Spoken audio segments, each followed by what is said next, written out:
बिस्मिल्लाहिर्रहमानिर्रहीम। अस्सलामुअलैकुम रहमतुल्लाहि व बरकातुहू। लाखों करोड़ों दुरूद व सलाम नबी करीम सल्लल्लाहु अलैहि वसल्लम पर और आपकी आल पर।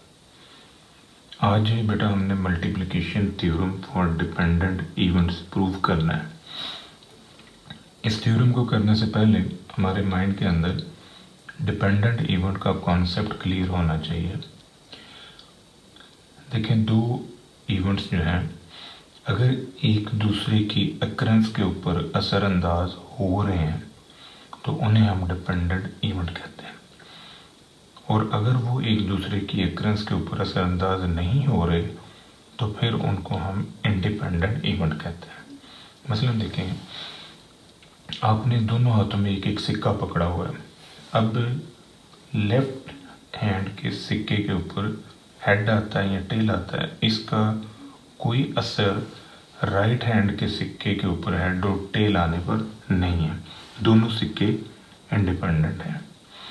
अब डिपेंडेंट इवेंट कैसे हम समझेंगे?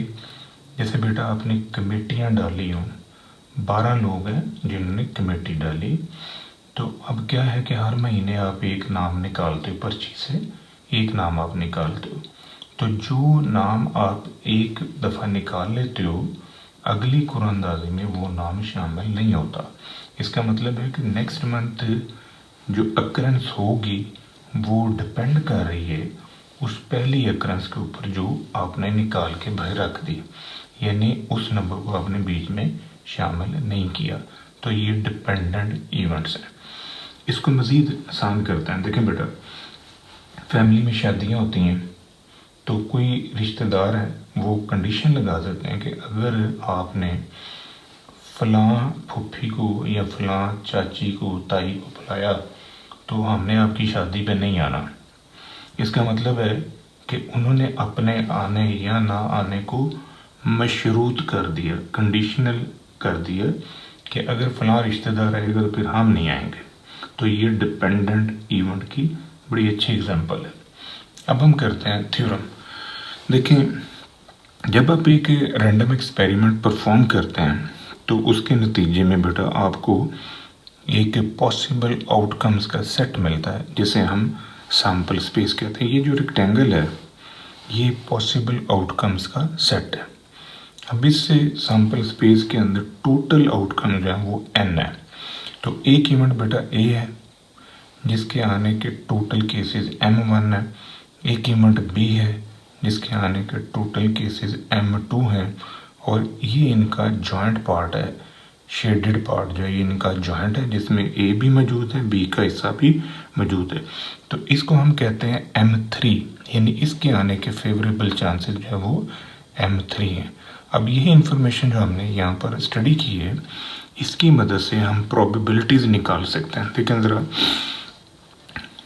Probability of event A, favourable cases of A over total cases.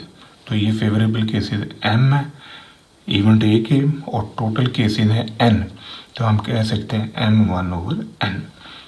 Probability of B क्या होगा? Favourable cases of B over total cases. तो फेवरेबल केसेस B के जो हैं वो M2 हैं और टोटल केसेस N है, तो इसे हम लिख सकते हैं M2 over N। Probability of A intersection B, favourable cases of A intersection B over total cases. तो फेवरेबल केसेस A और B इवेंट के ये M3 हैं, तो M3 ओवर N। अब ये जो बेटा M3 ओवर N है, अगर हम इसको इस तरह ब्रेक करके लिखें कि मैंने ये ऊपर M2 लिख दिया, यहाँ पर भी M2 लिख दिए, इनको काटें। इनको जब आप काटेंगे तो आपके पास फिर से ये प्रोबेबिलिटी ऑफ इंटरसेक्शन B आ जाएगा। अब ये जो मैंने इनको ब्रेक करके लिखा है इसको आपने समझना बेटा। देखें ज़रा कि ये चीज़ जो है ये प्रोबेबिलिटी ऑफ B है, इतनी M2 ओवर N ये प्रोबेबिलिटी ऑफ B है, और ये प्रोबेबिलिटी जो है ये बटे में M2 है। M2 का मतलब कि ये इवेंट B की प्रोबेबिलिटी है। तो ऊपर जो है, ऊपर वाली जो है ये होगी A ओवर P, यानी probability of A on the basis of B, के B जो है ये पहले निकल चुका है। अब ये जो probability of A over B है, इसको बेसिकली हम कंडीशनल प्रोबेबिलिटी कहते हैं।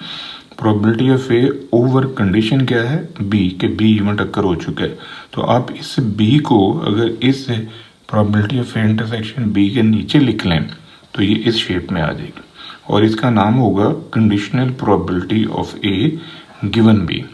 सिमिलर पैटर्न देखें बेटा, यहाँ हमने क्या किया, m2 से मल्टीप्लाई एंड डिवाइड किया। तो अगर यहाँ पर आप देखें तो यहाँ मैंने m1 से मल्टीप्लाई एंड डिवाइड कर दिया। अब ये चीज़ जो है ये प्रोबेबिलिटी है इवेंट ए के आने की और यहाँ कंडीशन लगी हुई है m1 की कि इवेंट ए निकल चुका है।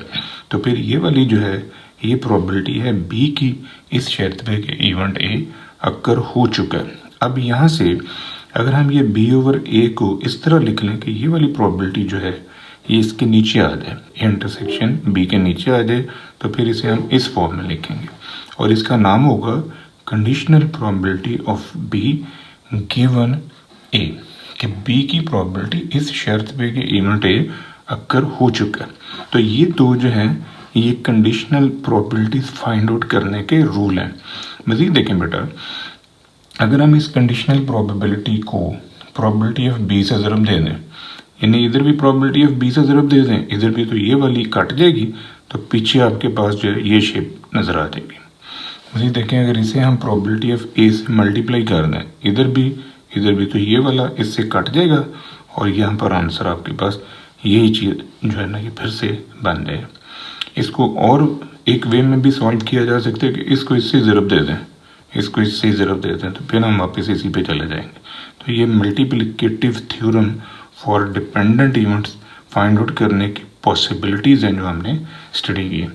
ये था बेटा आज का हमारा टॉपिक। दुआ में याद रखिएगा। इंशाल्लाह अगली वीडियो के साथ फिर हाजिर होंगे। फी अमान अल्लाह।